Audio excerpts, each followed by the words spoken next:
في قلب المملكة العربية السعودية تتواجد العلا، مدينة تاريخية احتضنتها اليونسكو، تنثر جمالها في وسط الصحراء بين المدينة المنورة وتبوك. تبعد عن المدينة بحوالي 300 كيلومتر. تتميز هذه البقعة بجبالها الرائعة التي تنهض شامخة من بين الرمال الذهبية، تتلألأ بين الخضرة المنعشة والصخور الفاتنة، مما يخلق مزيجا فريدا من الجمال والهدوء. في أحضان هذه الجبال تتناغم لحظات الغروب المذهلة مع ليال هادئة،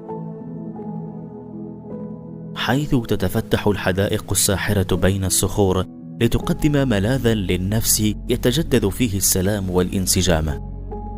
يمكنك التمتع بسحر السباحة في بركها البلورية والاستمتاع بمنظر الصخور